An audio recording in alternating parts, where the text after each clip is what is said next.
well. A lot of our staff is here. We also have some guests that'll be taking over from me here, and I know you're probably more excited to hear from them. We have Mitch Meyer from Kansas City Royals and our new Naturals manager, Widger, who's able to travel in and be here. We're thankful, obviously, for our affiliation with Kansas City, but they always really support this event, and I'm really thankful that we're able to have Chris here, and you guys can meet him and hear from him before our season. So I'll turn it over to Nicholas Batters, our new full-time voice of the Naturals, here in a little bit.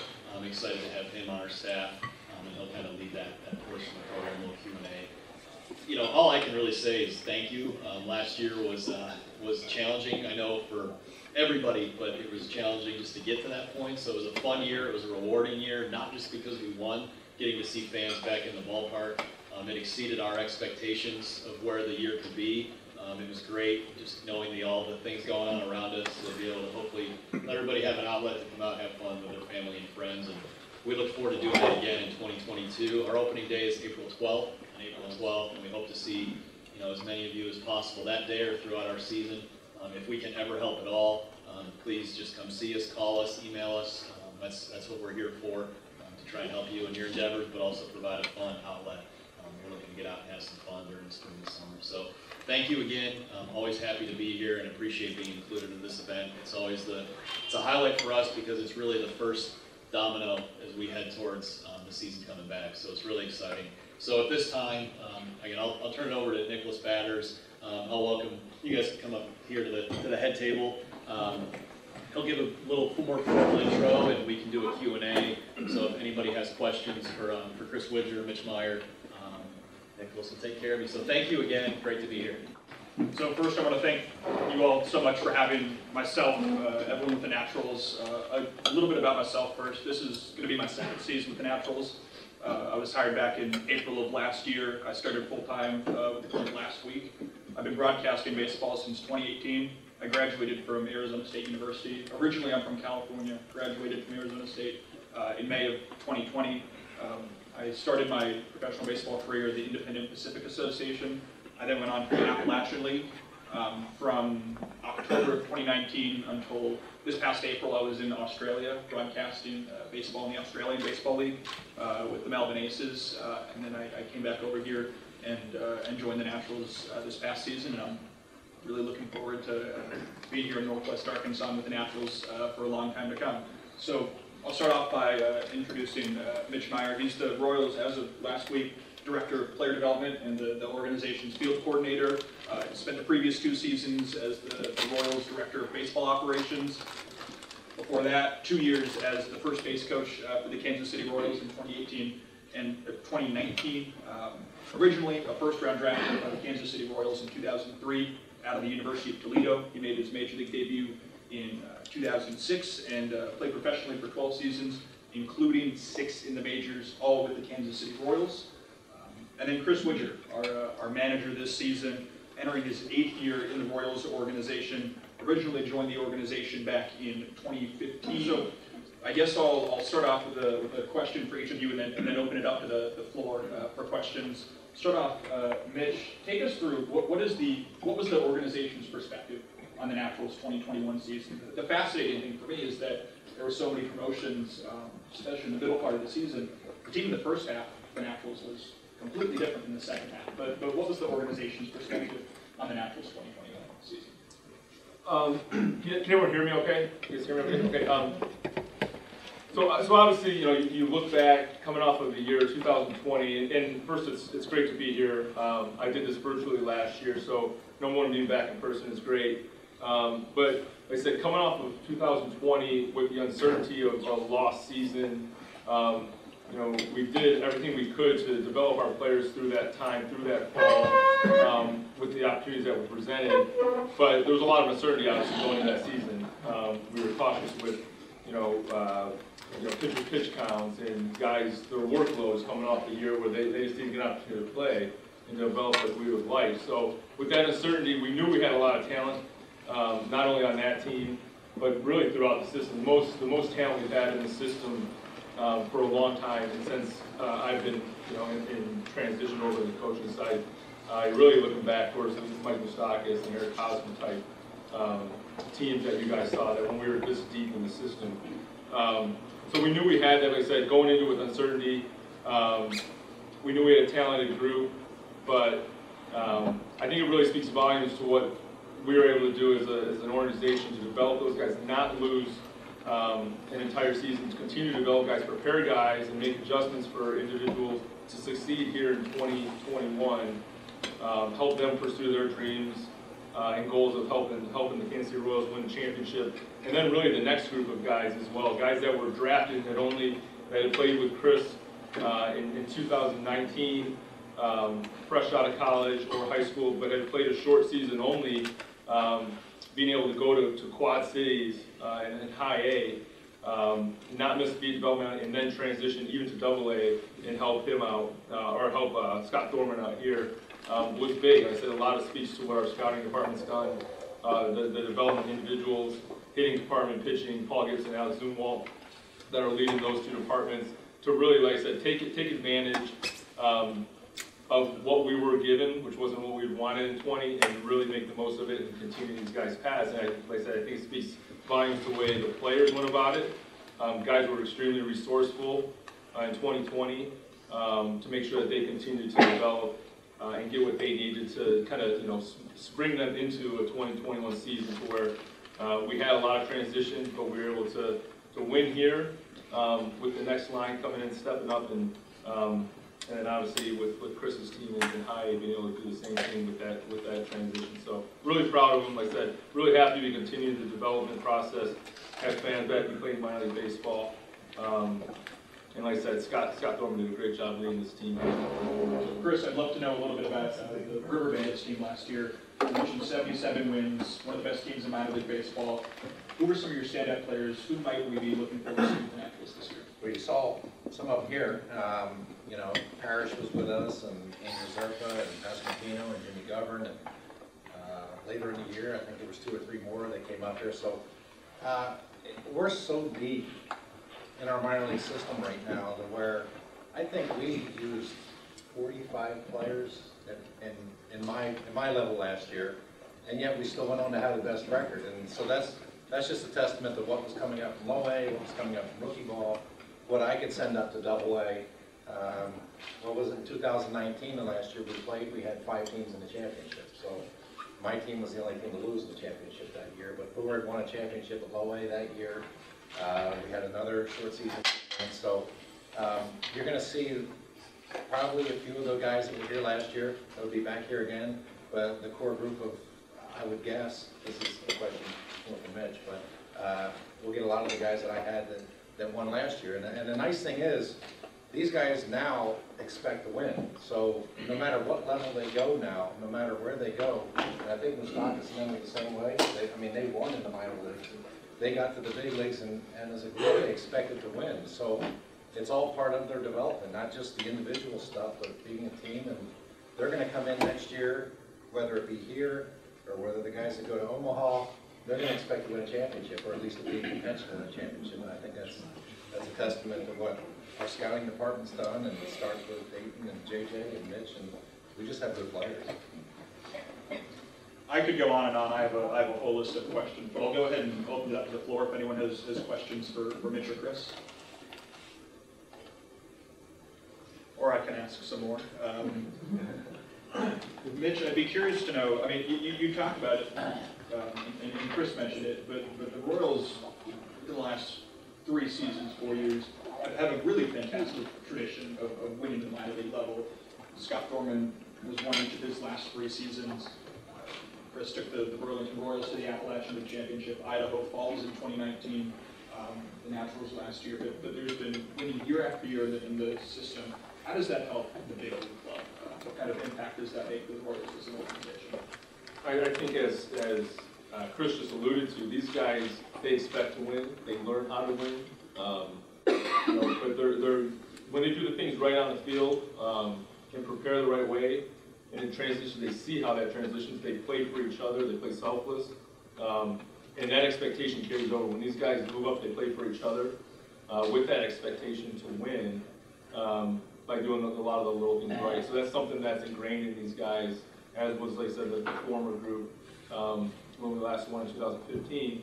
But having, like I said, more depth within the system, and a lot of players that are experienced that have that expectation, I said that's going to carry on and overflow into the Major League club, and I said that's going to set us up for success at that level. Mitch, one thing that I found really fascinating was the development of some players who really struggled in 2018 and 2019, that worked hard throughout 2020. You mentioned guys like Alex and Walton, King of Green, that really helped progress the hitting approach of the organization. I know it's a little bit complex, but at a surface level, can you kind of touch on what is the organization's approach to hitting right now?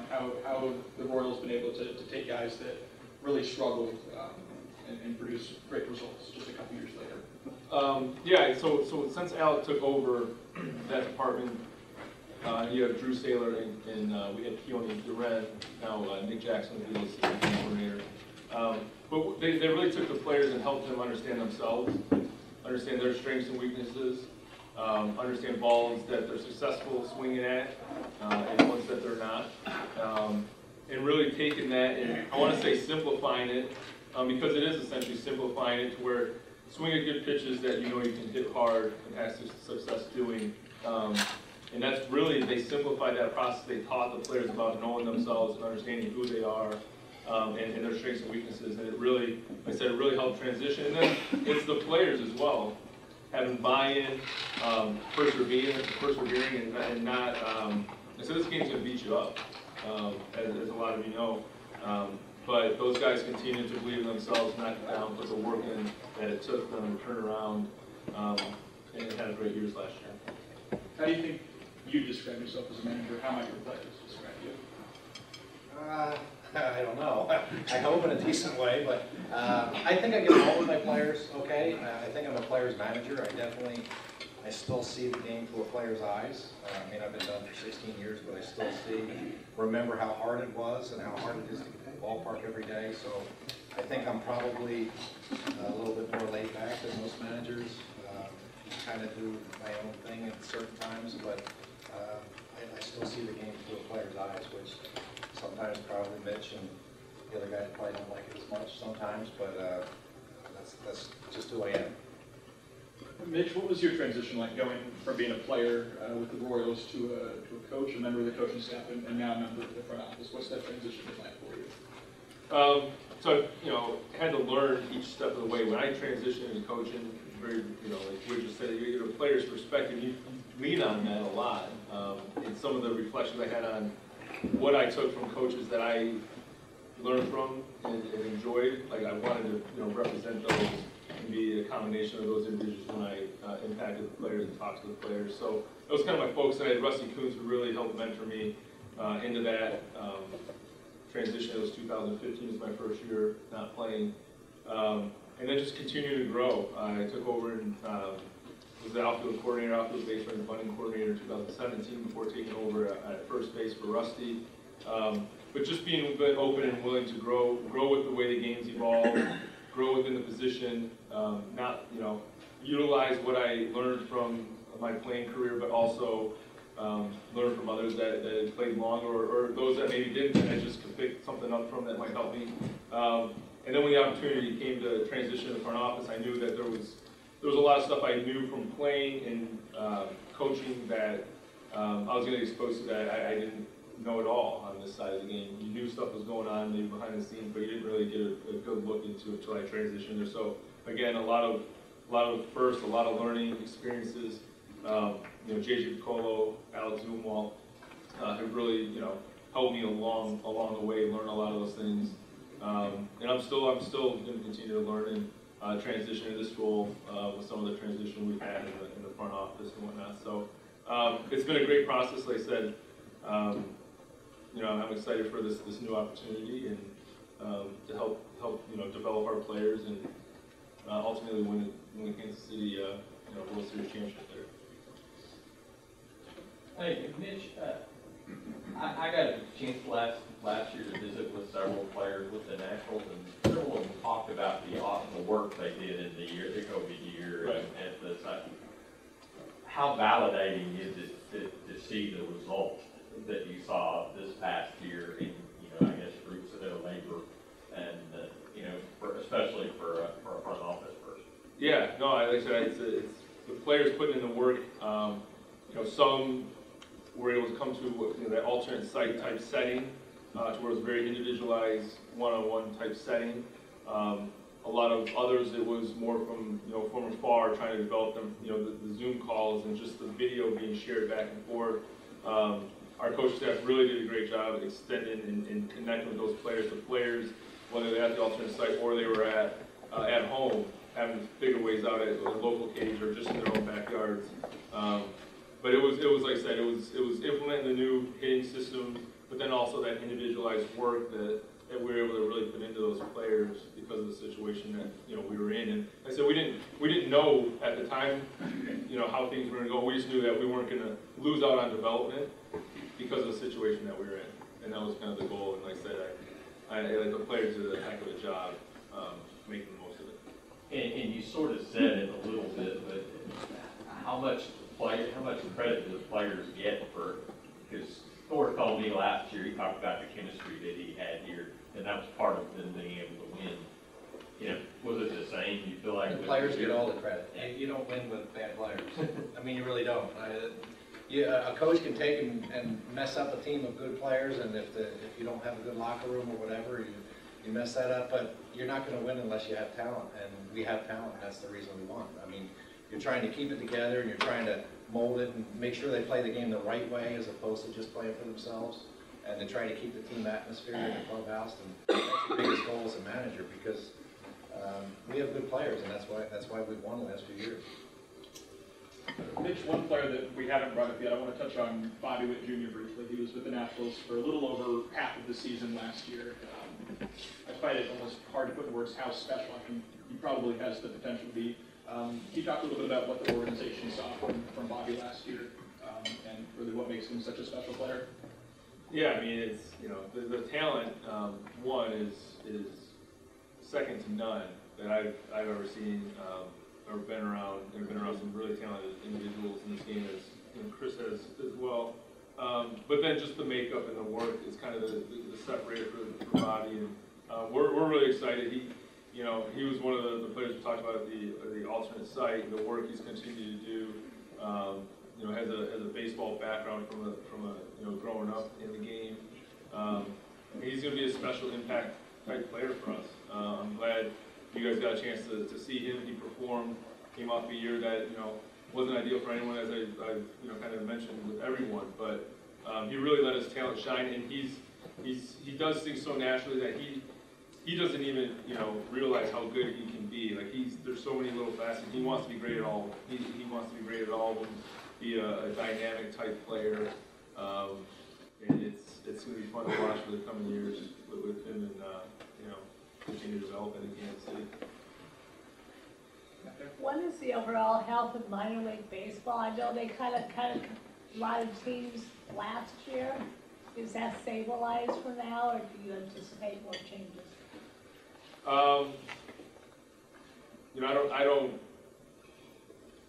I believe, like I said, going into, I know there was some contraction, realignment.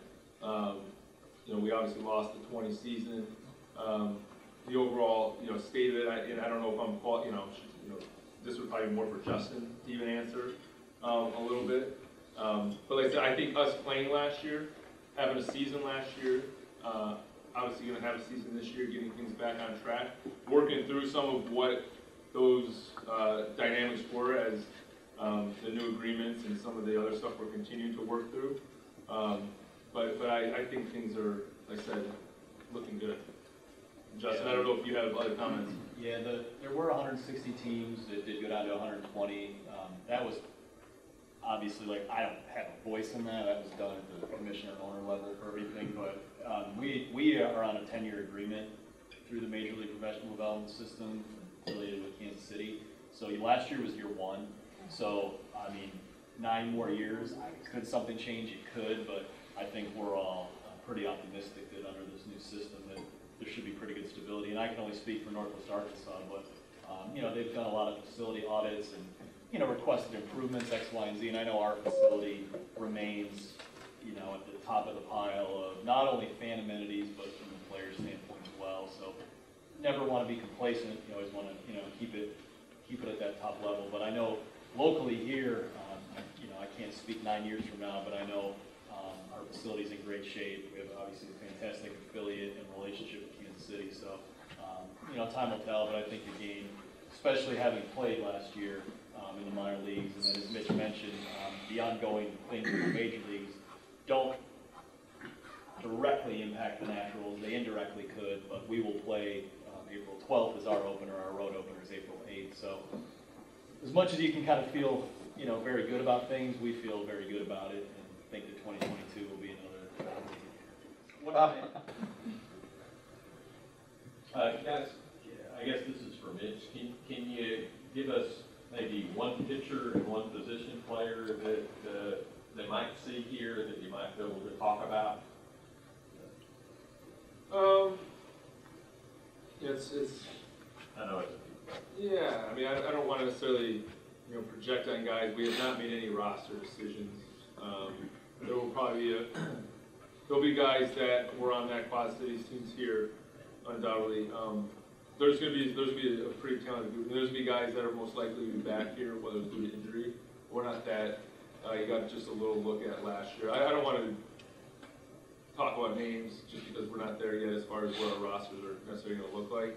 Well, I don't want guys get hurt. And we'll see what happens. So, but Nick Laughlin's name came up. Like, yes, there's a good chance we'll see Nick Laughlin at some point next year. And Alec Marsh, who started here last year, is another guy that it's just this season. He's healthy now, and looking forward to him coming and bouncing back. He's an elite, talented, impact type pitcher. So, and as is Nick on the offensive side. Vinny Pasquantino was the Quad Cities Player of the Year last year.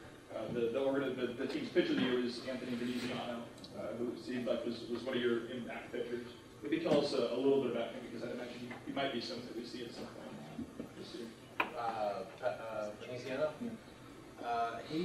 Well, first of all, Steve Uber did a fantastic job with him last year. I mean, he started out the season, he's a 6'5", left-handed, kind of lanky, great kid.